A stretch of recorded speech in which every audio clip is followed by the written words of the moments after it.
Well, I'm glad we can hear you. Oh, got it.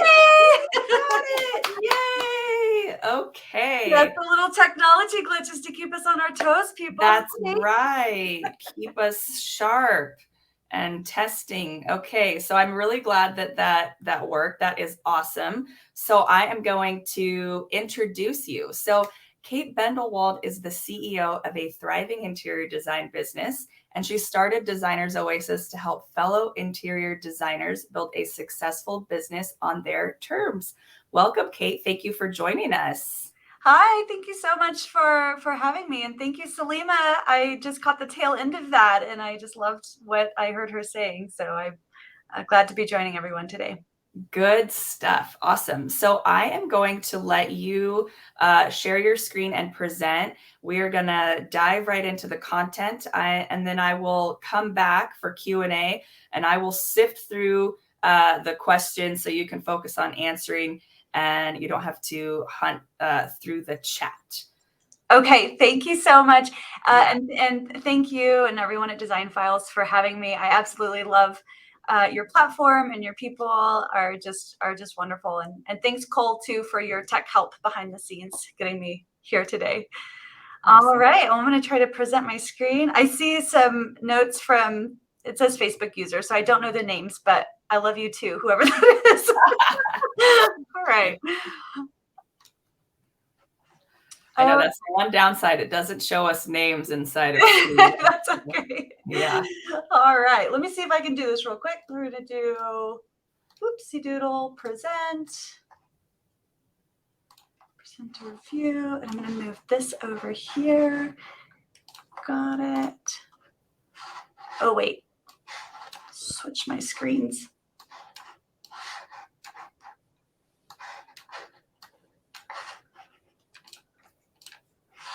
Okay, now share screen. All right, can you guys see my full screen over there? We got it. Look at that. Okay. Yay. Okay, I'm disappearing. I'll be back. Okay, cool. Let's see. Let me pull my notes up too. Just got a couple of those. All right. So now here's one thing I'm not going to be able to see the responses to, but I think that Dana will. We are going to talk about lead magnets today, and how you can use a lead magnet with a nurture sequence to help not only attract, but convert potential clients into real paying clients, your ideal clients. And so if you could I'd love to hear from you guys. Put in the chat if you already have some kind of a lead magnet that you use in your business on your website. Put yes in the chat below. And I'm really curious to know if you have just a lead magnet, or if you have a lead magnet along with a nurture sequence. We're going to talk about both of those today. So and then hopefully at the end we can. Oh, yes. Okay. I can see the notes. Excuse me. I can see the comments. So if you have, okay, what is a lead magnet? Perfect. You're in the right spot. That's what we're going to talk about today. Okay. So we're going to talk about what a lead magnet is. Real quick introduction to me. I am the host of the Designers Oasis podcast. If you're not a listener, please join me. You can find me at designersoasis.com/podcast. I help interior designers establish, grow, and scale their businesses without the burnout and overwhelm. Very quick abridged backstory. In 2013, I launched my own residential interior design business. I left the commercial interior design world so that I could spend more time with my two kiddos, which you can see here. And at first it was great. Right out of the gate, I had some really great success. And all things considered, it looked pretty good on the outside. I was busy. I was making money. Fast forward to about 5 years later, and I was facing the worst burnout of my life. And I was really ready to just call it quits on the whole design industry altogether, which is saying a lot. And so what ended up happening is sort of a longer story, but I ended up starting from scratch. I shut the whole thing down. I burned it down to the ground, and I started from scratch. And it had to do with a move across country. And I spent that time rebuilding my business, and I learned so much about how to create and build an interior design business that is sustainable and without the burnout. And it started with building a business around my core desired feelings, which was confidence and ease and working with really great clients. And so today I really love to share how I have done that so I can hopefully help other designers like you. If you're an Enneagram fan, which I am, I'm an Enneagram 7, which means I'm the enthusiast, which means I usually have my hands in a lot of pots. I got a lot going on, which is fun as long as I keep it in check and I don't overextend myself. So you can see why I had a little burnout back in the day. I am the mom to 2 little kids who are 7 and 10. We got 2 pups. We live in Denver, Colorado, and we are currently taking care of the classroom hamster, Larry, for the summer, which is really fun. All right, let's get back to it. I want to share with you what a lead magnet is and how you can use it in your business. First, what are you going to learn today? We're going to talk about what makes a great lead magnet, one that attracts your ideal clients, how to develop ideas for a compelling lead magnet, help you understand what makes a good nurture sequence so that you can follow up with your prospective clients, as well as what technology tools you might need to get this out the door. All right, so first let's answer the question, what the heck is a lead magnet? Chances are you have at some point in your business or life, career, engaged with a lead magnet, whether you knew what that was or not. So essentially, it's a free resource that is provided in exchange for one's email address. I actually have a ton of lead magnets that I've found from all kinds of people in the online business space, and I keep a digital folder where I save all of those, and they're categorized by different topics. And so the way it works is you would download this tool or resource, and in exchange you would give that person your email address, and then you could decide if you wanted to stay on their email list or not. All right, and then let's talk about what is a nurture sequence, because a lead magnet really works best when you incorporate it with a nurture sequence. So a nurture sequence is a series of emails that your new subscriber receives that helps them get to know you. And it also can help your prospective clients self-identify if they're a good fit to work with you and your studio. All right, so whoopsie doodle. Okay, so why use a lead magnet nurture sequence in your business? Listen, you guys probably know this, but working with a designer is very personal. People want to work with someone who they feel like they have a connection to. And also, I have found that the best kinds of clients are the ones who do their research first to find the right designer for them. It's not a decision that they make on a whim. So you want there to be some sort of behind the scenes nurturing that happens prior to maybe you even hopping on a phone call. Now, are people going to sometimes come to your website, read what you have to say, and go ahead and book that discovery call? Absolutely. But there are so many people that are going to come to your website and they're not going to take action on that very first time that they visit your website.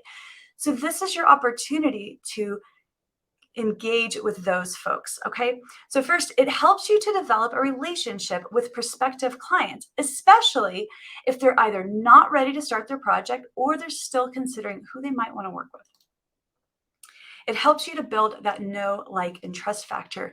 And this is especially important for those of you who are offering virtual design. And I know that's why we're here today. Think about it. When you're in person, we've got more body language and eye contact that we can rely on to build trust with somebody. And when you're engaging with somebody virtually or in an online setting, you can still build that trust with folks, but you're going to have to work just a little bit harder. And so this is just another way for you to help build that trust and their confidence in you. And finally, it's going to help you to build an email list, which is a business asset that you own. You do not own your Instagram following. And as you probably know, you're one algorithm change away from losing visibility, or losing visibility to any of your followers that you might have. And so think about your email list as a business asset, something that you own. And with that, there is responsibility that comes with having an email list and having access to people's email address. And so you want to be responsible with that and treat it with care. Okay, so we're going to come back to the nurture sequence in a little bit, but first, let's go back to the lead magnet and talk about what makes an effective lead magnet. First of all, it's got to provide value. In other words, It needs to solve a problem, not all the problems, just one simple problem. Maybe it provides clarity. Maybe it provides inspiration. An effective lead magnet will demonstrate your expertise. It positions you as the expert. You want them to walk away feeling like, hey, this person really knows what they're talking about, or this person really is the right one to help me with this project. An effective lead magnet is simple. Don't overcomplicate this. It doesn't need to be a massive ebook.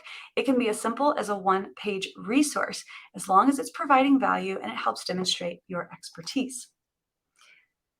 An effective lead magnet will speak directly to your ideal client.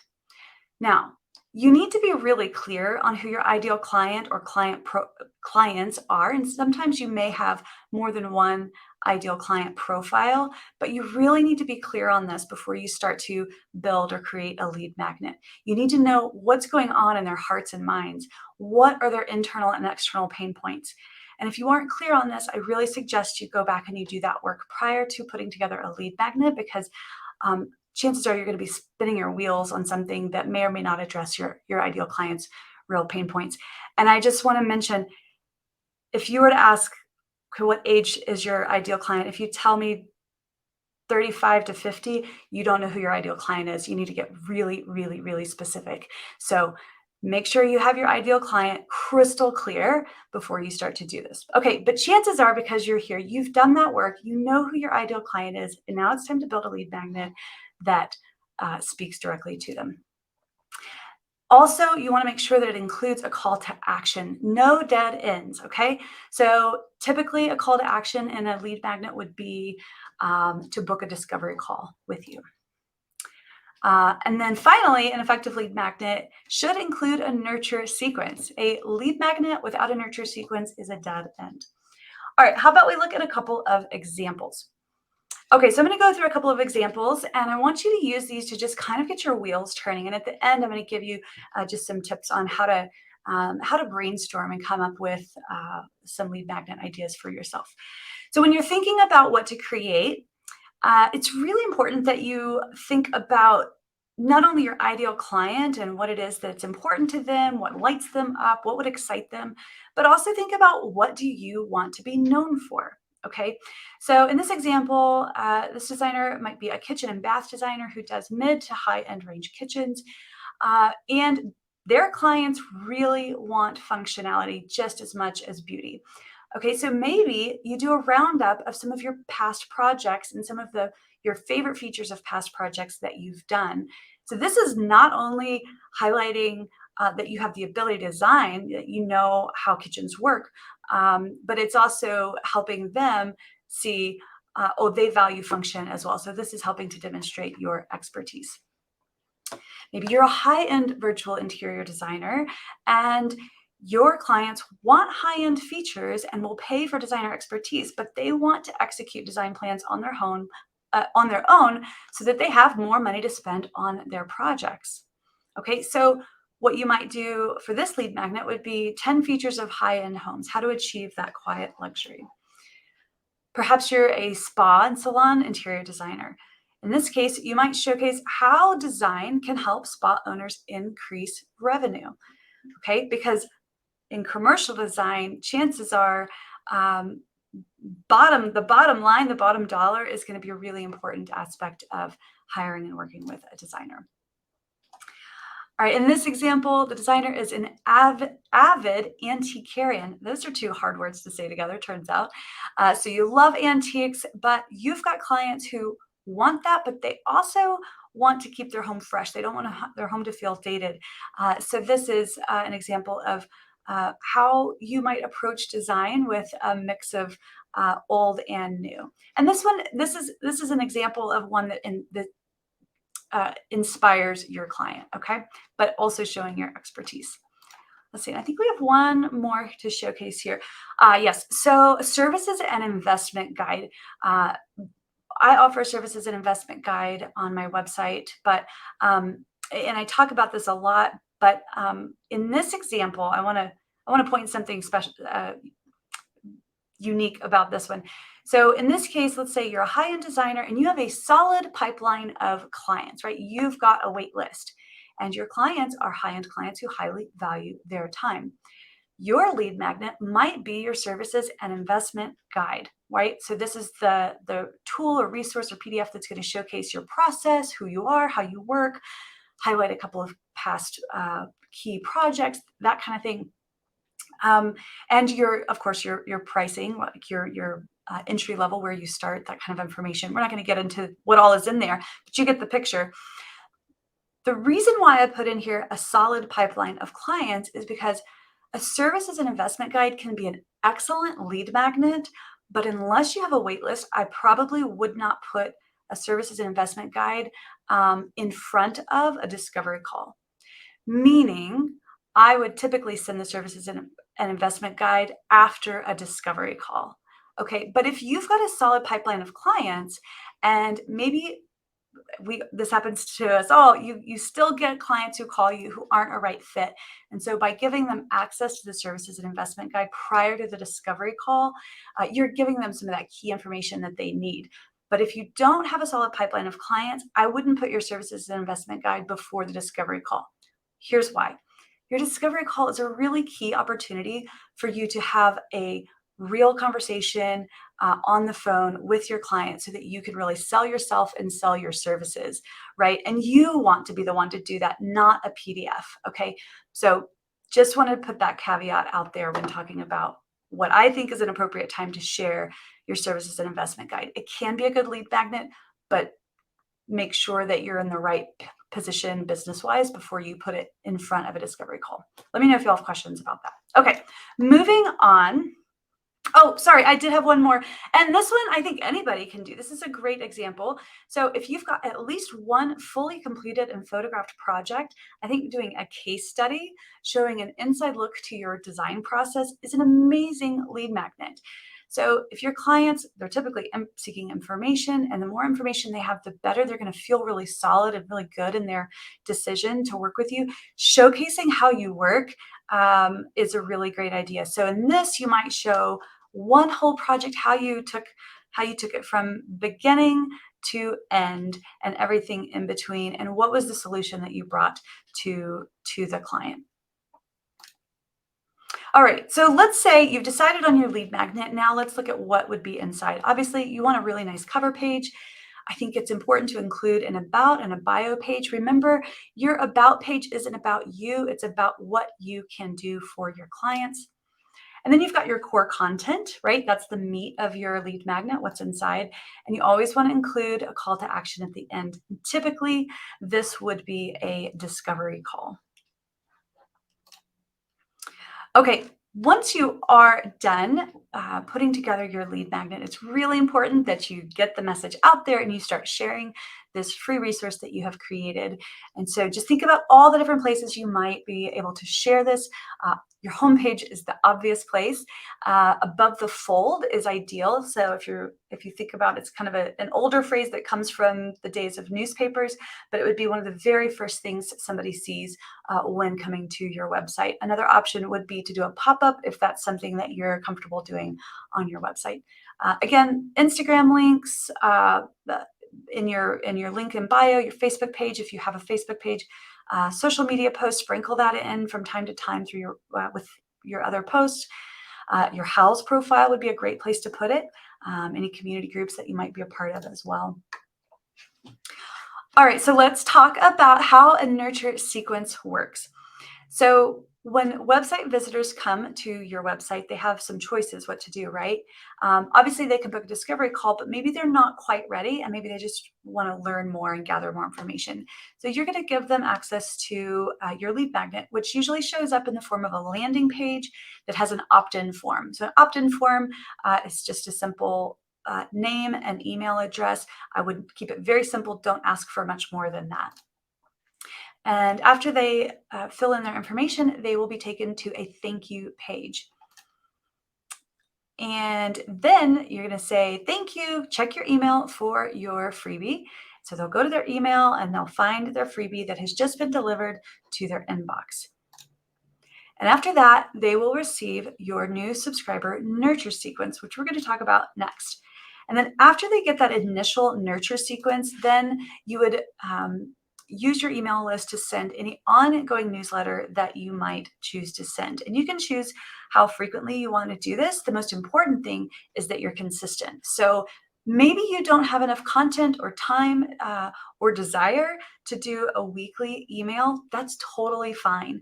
Maybe you choose to do a monthly newsletter or a quarterly newsletter, something like that. And we could get into newsletters. That's something we can talk about. That's almost a whole other topic. But the idea is that after that new subscriber nurture sequence, you're staying connected with them on a regular basis. And it's up to you. You're the CEO of your business. You get to choose the frequency in which you're comfortable and which you have capacity to do.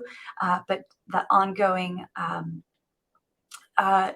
newsletter is an important part, an important aspect of staying connected with your subscribers. One question I often get is, I'm afraid if I email them too much, they're going to unsubscribe.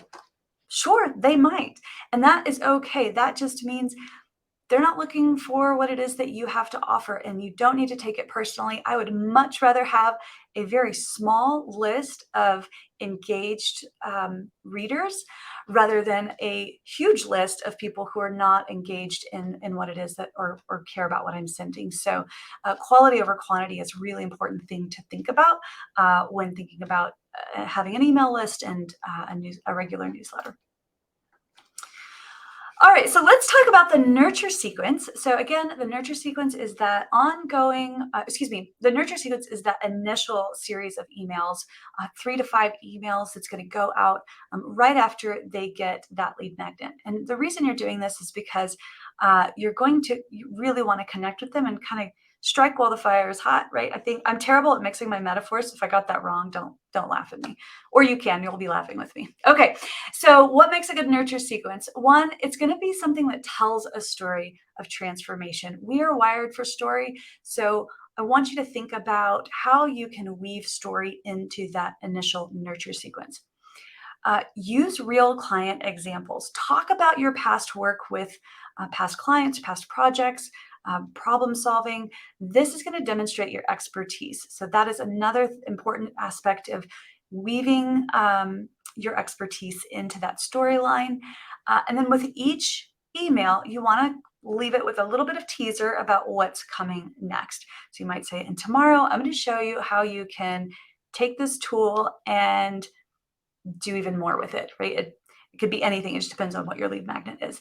And then finally, you want it to be client focused. You really want it to be about helping your client, loving on them, nurturing them, helping them achieve their goals. Don't make it about you. Nobody cares what school you went to. Nobody cares how many letters are behind your name. If they want that, they'll go to your about page and they'll read it. Okay. Make it about your client. So real quick, getting into the specifics of what a nurture sequence includes is a whole entire course in and of itself. And it's actually something that my team and I are working on putting together inside Designers Oasis. We don't have that right now, but it's something we've been actively working through.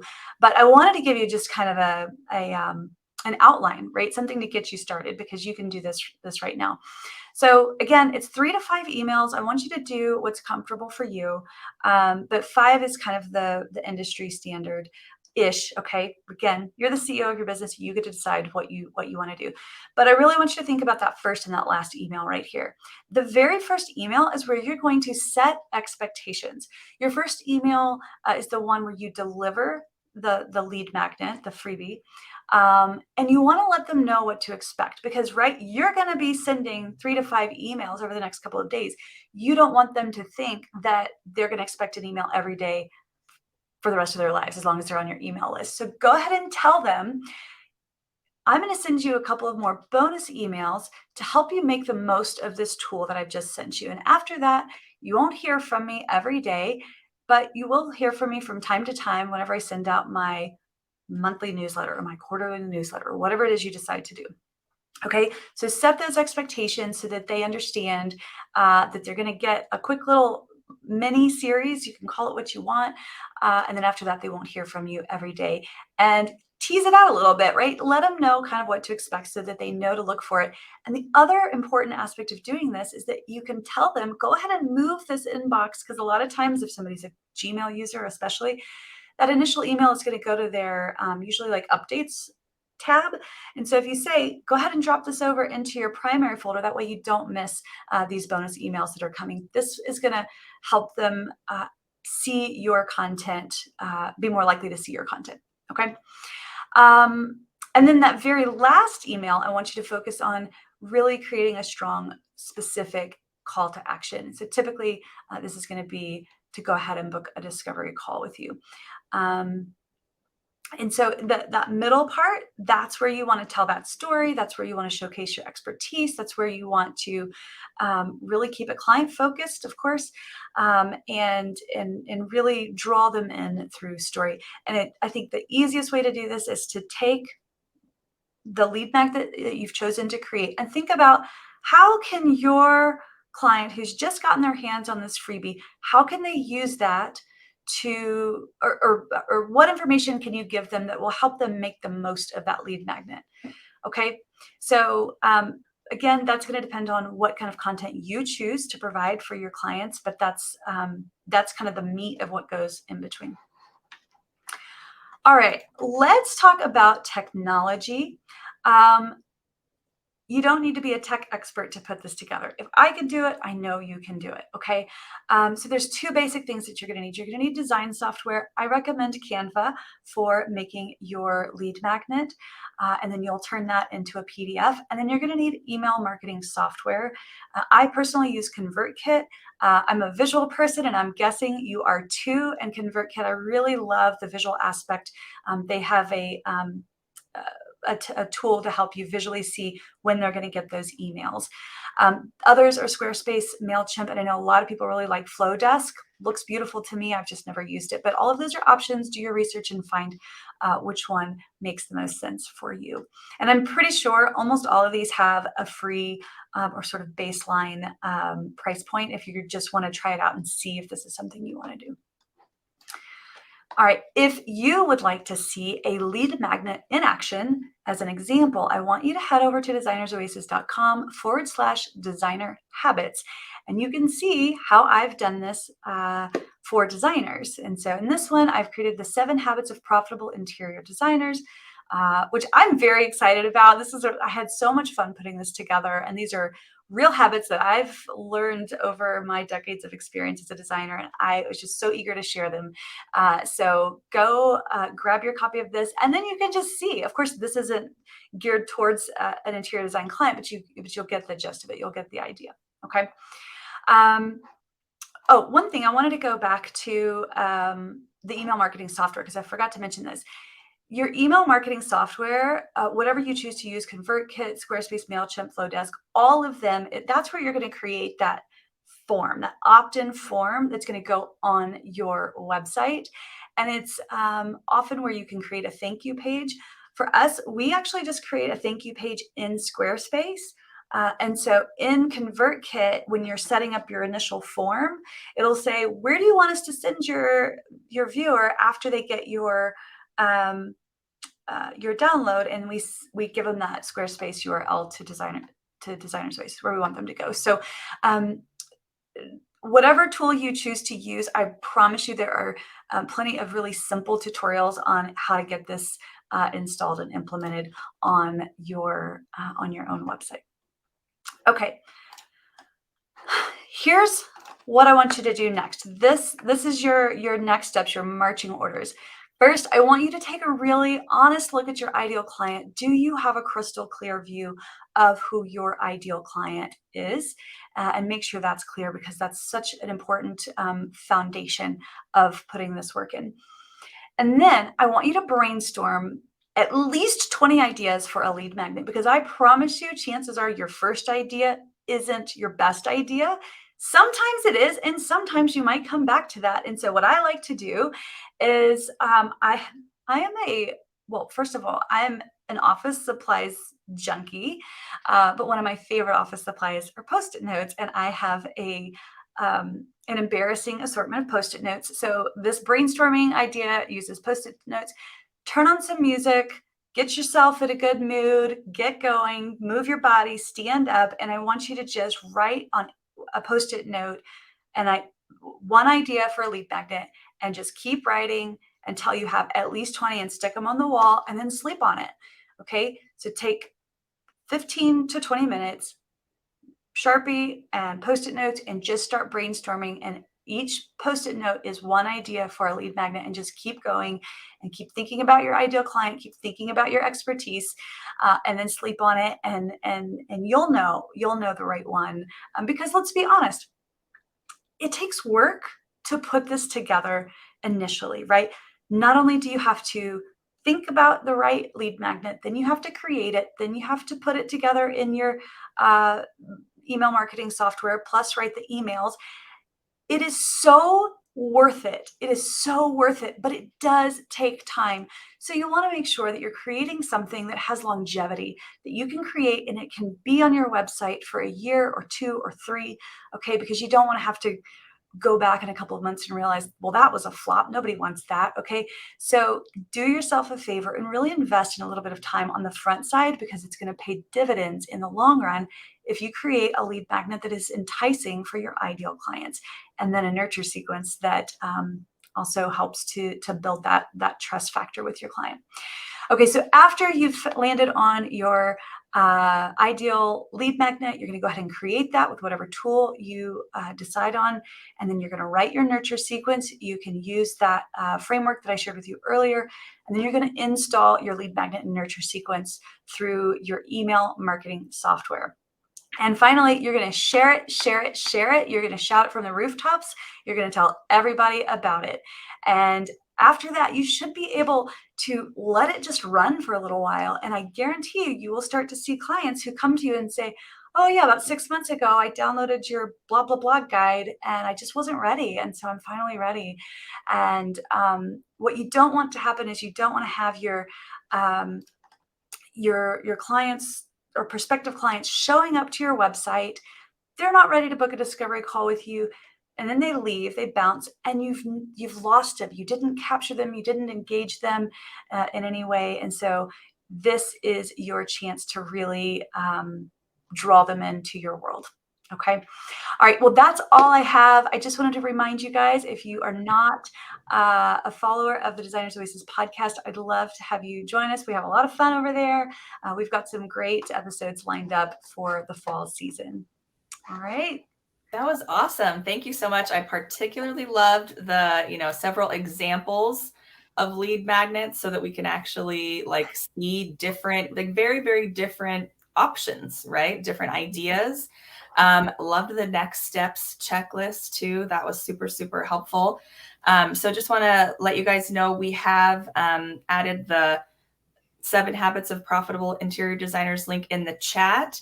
And also we do have an email drip campaign template that we've added as well. And there's a pinned post in the Facebook group with all of the free resources for this week. So you can just head over to the main group and find all of the free resources there pinned at the top of the page. So we're going to dive into Q&A now. Awesome. Okay, so let's do it. So and that means I have to be on the ball. Here we go.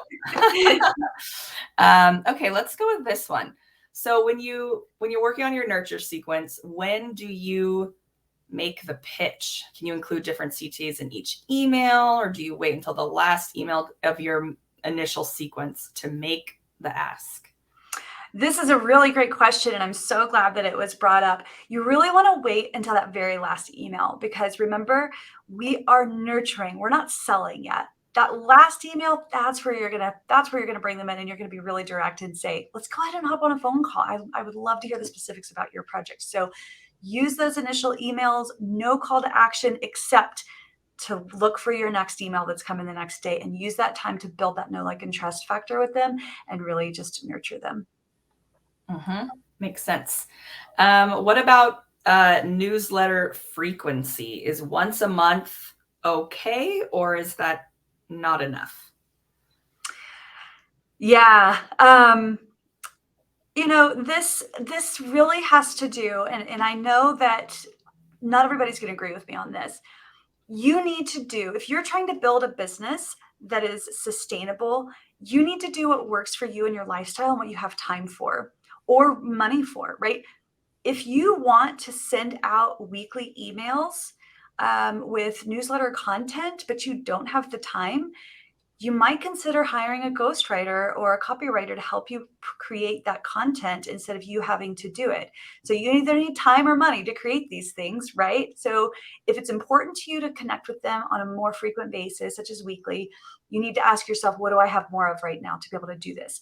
And if you don't have either, that's fine. Then do it monthly, right? Just put together a really cool, enticing monthly newsletter that showcases maybe behind the scenes projects you're working on, maybe new products that you're excited about. Maybe you're talking about, you know, your design process. There's all kinds of things that you can put in there, but people also just want to be entertained, and that's okay too. So I Right. think the mix is okay, but do what works for you, because otherwise it's not going to be sustainable. I don't want you to feel like you're having to commit to something that you can't keep up with. And when it comes to reaching out to people, this is so important. You just need to be consistent. So just find what you can be consistent with. And maybe for right now, it's monthly. And maybe in a little bit, if you've hired or maybe you've gotten some help, then a weekly newsletter would be would be something you could do down the road. The other thing I want you to think about with a newsletter is it's not really a sales tool. I mean, it kind of is, but it's not a direct sales tool. It's a nurture tool, and you want to use it, and you want to be really respectful of people's email addresses. We get a lot of emails, you guys know that, and so you want to make sure that you're sending stuff that is stuff your audience is really going to love. Makes sense. So we got a question here saying, if we go to your website, can we see your nurture sequence? And yes, absolutely. That is actually something. Let's see. I'm going to try to pull it up right here. Can you guys see this? You're my all-time favorite No, color. not that one. No, we don't want to show no longer. that. Nurture I thought that sequence was pretty cool. No. So go to design. If you want to see a nurture sequence, Yeah. from me, go to the Designer's Oasis. Right. Okay. Because I have pulled back on my full service client Oasis full time now, and so I pulled that off, and I don't want to bring somebody down a rabbit hole that leads to nowhere. Yeah. Makes sense. But from a perspective for an interior designer, it's still a good example, right? Yeah, not necessarily to download it, but it's a good example because you had your 80 favorite paint colors. So I'm just curious if you could speak to kind of why you came up with that and maybe how that worked for you to sell that service. Yeah, sure. Truth be told, if I were taking full service clients today, my lead magnet would probably be different. But at that time, I was really, I love color. Hello. I put this up for Pride Month, and I just decided I'm not going to take it down for a little while. But I love color, and it was really important to me that I was attracting clients that were willing to embrace color. And so that was the thinking behind that. Makes sense. Yeah, I think it's also like it's kind of it's a nice way if people are on the fence about like DIY or hiring too. It's like you can kind of bring them in with that information and then use your nurture sequence to be like, nope, here's why you need a designer on your side, right? That's right. And you mentioned something important there's often this misconception or myth that lead magnets attract DIYers. Okay. And that's not true. The content inside is going to dictate what kind of person you're attracting. So if you are doing virtual design, right, that is a ideal client profile who is willing to there's some DIY aspect to them that you would want to address. But if you're also doing full service design as well, you might consider having a different lead magnet for that. So maybe for your virtual design, you would have a lead magnet that talked about your virtual design process and how it can be successful, because there might be people that are like, will this really work if they don't actually come to my house? So this could be where you kind of share that story of how that works. Right. That leads perfectly to our next question, Look at this. which is, would you recommend having one lead magnet or several to rotate through? So would the answer be based on how many services or types of services you have? What do you think? Yeah, so I want to be real careful here. I'm not going to suggest that you go out and you create a different lead magnet for each type of service. That can be a lot of work, although it can help you segment your list into different client types. So, but it is a more advanced technique for building an email list. So it's doable and people do it all the time. But just know that is a more advanced technique.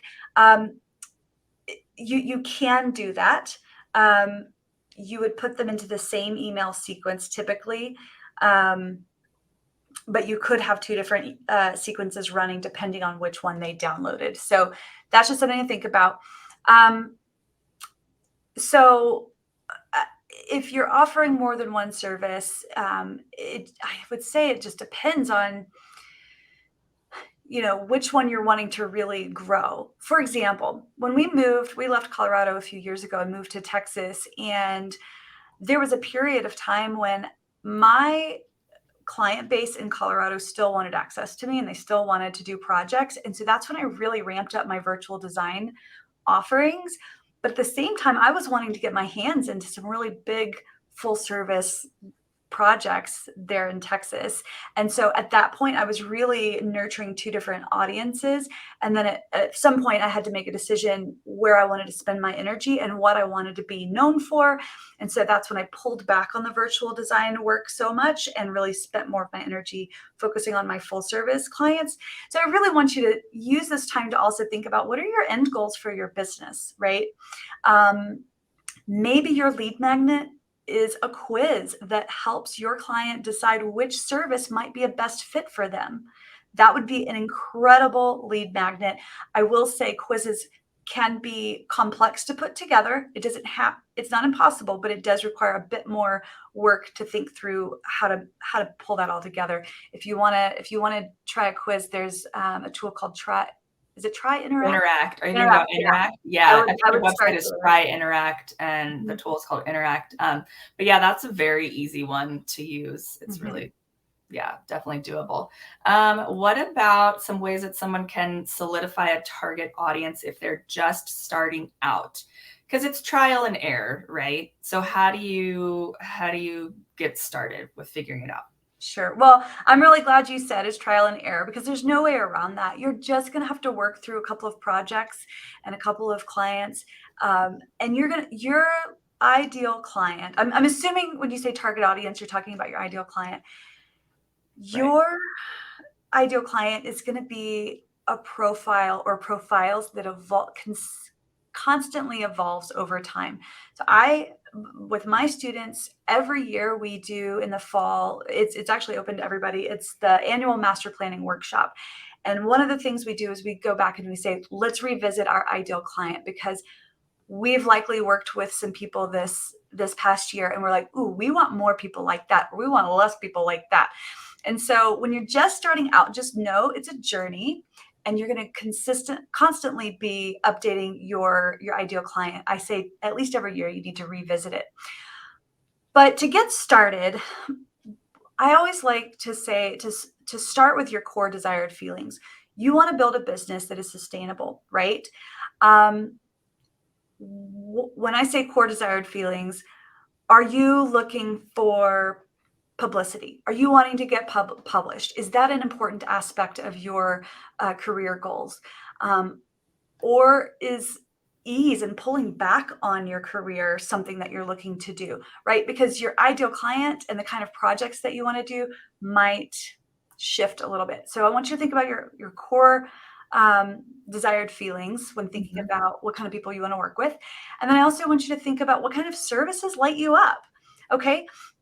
Because that needs to be in order. You need to think about that before thinking about your ideal client too, because your services different types of services are going to come with a different kinds of responsibility. Full service design requires the most from you. It requires the most attention, the most risk, but it also comes with the most reward. And so that is a really compelling service that many, if not most, designers offer, where services like virtual design or designer for a day or design only are services that allow you to get your creative energy flowing, get to do design, get to help people and really feel the impact of helping people, but without the responsibility that comes with full service design. And so I would start by asking yourself, what are those core desired feelings that you want out of your career? What kind of services feel like a right fit for you right now? And I believe wholeheartedly, now this is getting into some like my bigger conversation stuff, but I believe you should build a business that has flexibility, that allows you to move with the seasons of your life. Right. Because let's be honest. Okay, I have an aging parent, right, who is needing more of my time and more of my help. And so when this started to become clear to me, I realized that I needed a season. I needed to just take a beat where I could still take client work and I could still do the creative work of interior design, but without doing these huge mega projects for a minute, so that I could take care of my family. Mm-hmm. And it was in that season that I decided I'm going to pull back on full service. I'm still going to offer a couple of design only projects for the rest of this year, just so I can catch my breath. Okay. Right. So I also want you to think about building flexibility into your business. And if you only offer one thing, that's okay. That's just a commitment that you're up for a little while. So that's just kind of my little soapbox there.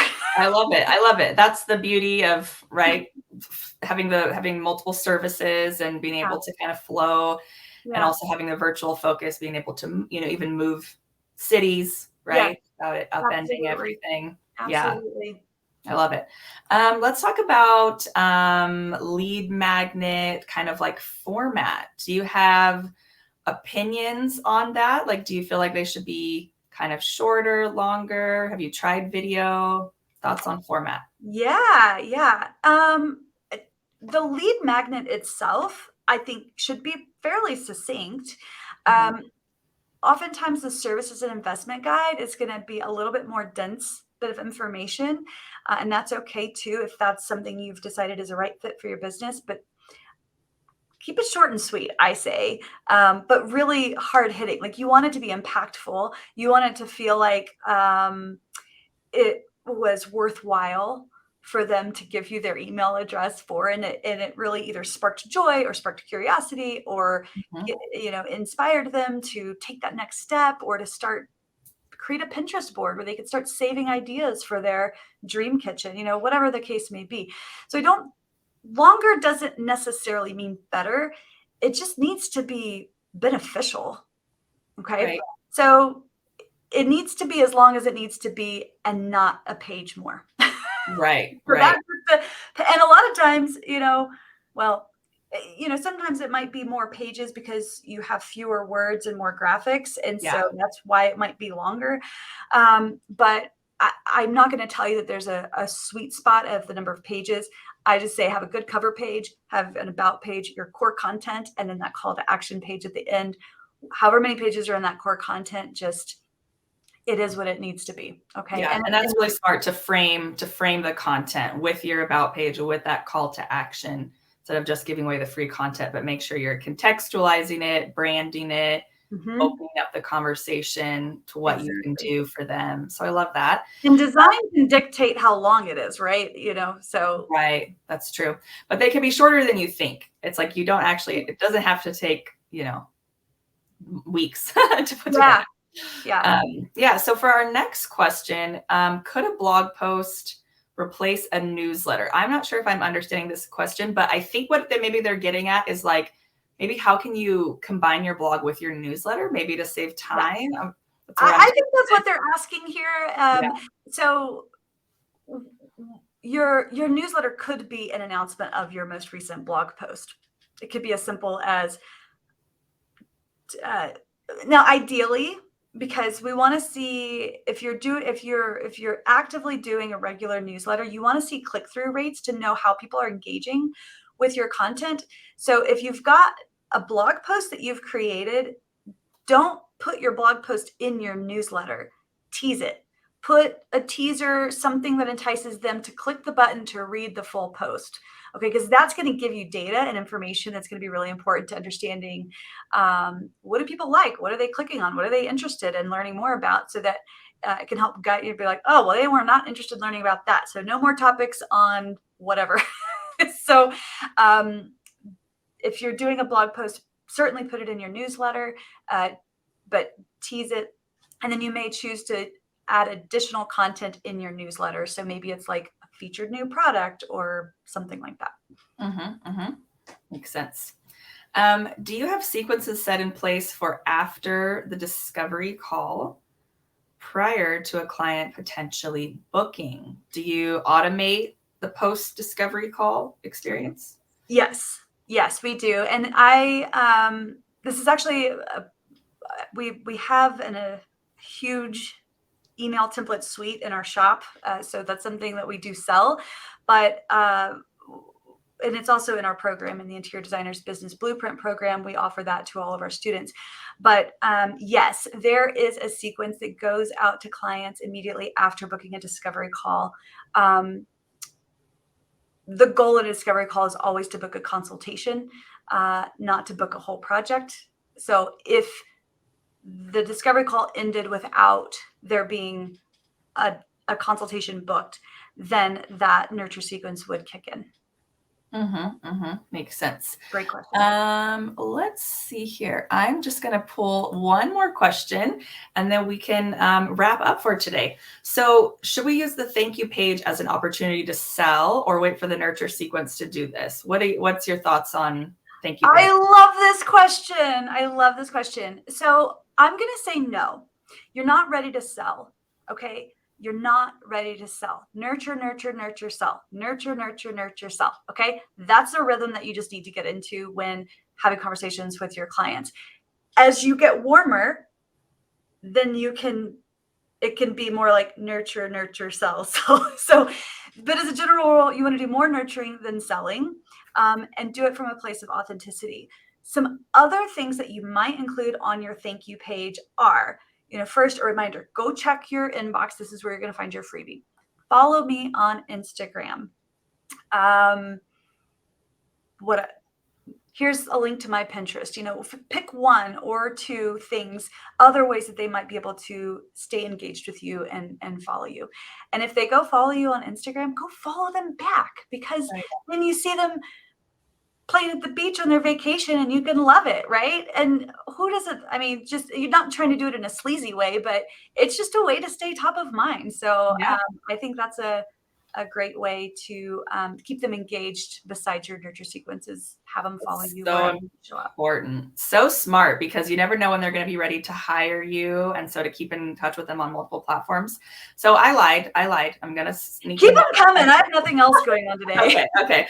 So let's talk about tech, because I know you had pulled up, or had like a list of some. I think maybe ConvertKit was in there from like the email side. What about, this question was asked right after we were talking about the post-discovery experience. So do you use different software like for your kind of like lead magnet nurture sequence versus your, maybe like once they've become a lead and you've had a call with them? What are you using? ConvertKit can do all of this. I'm sure that most of those email marketing software can do all of this. I don't think you need Zapier to do it.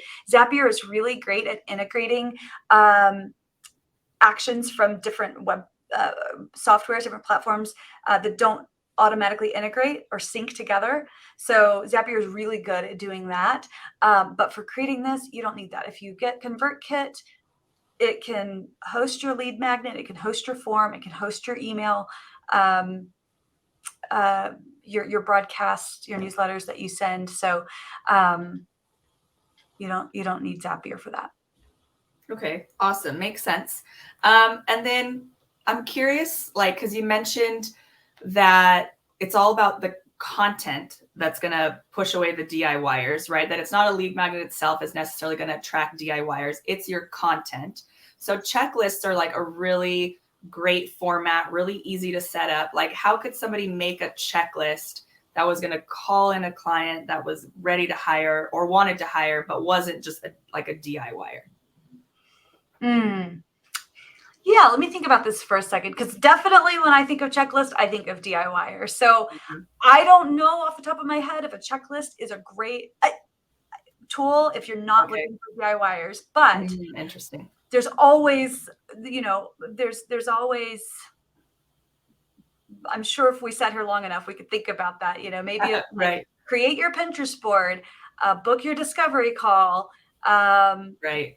Talk with your partner about your budget. Like, this is how to get there you go. Discovery call, right? That's good. No, the talking with your partner about your budget, that's a good one, or figure out your budget. I mean, that's just what I'm thinking of off the top of my head, but I think with a little bit of brainstorming, you could maybe come up with something. Makes a lot of sense. Back to tech, when we talk about automating systems, and then after this, we will go ahead and wrap up. I've found that it gets complicated really quickly. How do you automate your emails if you don't use Zapier? So my mind is going to check with the support of the tool that you're using, because most email tools should have automations included where you don't have to use Zapier. What are your thoughts? Yeah. I mean, if you've got time, I'm happy to pull up ConvertKit, and they have templates, and I can show you what it looks like on the back end. Whoops, I keep accidentally removing you. You're trying to kick me out. Okay. Goodbye. Yeah, sure. I mean, how do we, I guess you would share your screen and head over to ConvertKit really quick and show us. That's all I need. I just need a minute. And, okay, cool. Cool, let's do it. Yeah, why not? So every month we have a live Q&A, and this is what we do. We ask questions, and then I'm often opening my screen and sharing stuff. And so I'm very used to doing this, this kind of stuff. So let me see if I can do this without screwing anything up. Automate visual automations and ConvertKit. Okay. And also just have to make sure I'm not showing any email addresses here. Okay, new automation, and I'm going to do, here we go. Release new book. Okay, this is a good one to show. You guys can see my screen, right? Yes, visual automations. Yes. Yeah, so with ConvertKit, they have what are called visual automations. After you've written your, so I can't show you this part because it'll show you proprietary information, but under, is it send, it has sequences. So it says create multiple emails that are sent in order. So that's where you put in your email content after you've written them. I usually like to do it in a Google Doc first and then copy paste it in there. And then you're ready to set up your automation. And your automation, you're also going to create a form, and we're getting into, like, I could do a whole course on this, but just to make it real simple, you're going to create your form, which in ConvertKit is here. You go to landing pages of forms. You create your form. They have templates. You put a pretty picture in there. You upload your file, right? Whatever your freebie is, and that's ready to go. And you embed that on your web page. ConvertKit also has very good support, email support, chat support, and lots of tutorials. So I promise you guys, if I can do this, you can do it. Then your visual automation is where you're going to set it up. So it's going to say, if somebody fills out this form, trigger this nurture sequence. So then you could do an empty automation, or you could come and pick any of these. I'm going to say welcome subscribers to your podcast, but this could easily be welcome subscribers to your lead magnet. Your lead magnet, right? Yeah, right. I don't know what this is going to look like, but you'll get the picture. So basically what happens is when somebody lands on this page, they are given a tag, and then you can say if you want to wait a day or not. This is already a complicated one. Just do the regular one here we go. This is where you can add the email sequence. So you can do add email sequence, and then you can pick the email sequence that you just created. But I just say the the blank one. Just do a blank one, and they make it super, super simple. Right. So you've got your form, you've got your email sequence, and you've got your automation. And then with ConvertKit, you just connect that form to that email sequence using an automation. And it's pretty simple. That way you're not having to like try to use multiple platforms, because Zapier is basically connecting two different systems, which can get really confusing. So it's always nice to find, the all-in-one place kind of platform like DesignFiles, right? Where you get and design in one place. We want to consolidate as much as possible. Well, on that note, thank you, Kate, so very much for joining us. Thank you so much. Yeah, thank you so much for all of this great information. And Kate's freebie is linked again in the pinned post in the Facebook group. And we will also be sending out a email on Monday with all of the free resources and replays in one place. Everybody join us tomorrow for Audra Slinky's session on Airbnb and short-term rental design. Thanks again, Kate. Thank you so much for having me. It was so nice to meet everyone. I hope to connect real soon. And just, again, thank you for putting together this platform. I remember back in the old days when nobody shared information, and I'm glad those days are over. So that's right. We want to share it all. All right. Thanks, everybody. And we got lots of wonderful comments from everybody saying how much they really loved this workshop. So, oh, good. I'm glad it was helpful. Yes. By the way, my email is kate@designersoasis.com. So if you guys have any questions and you want to follow up with me on this, just shoot me an email. Okay. Wonderful. Love that. Thank you so much. Bye. Thanks. Bye.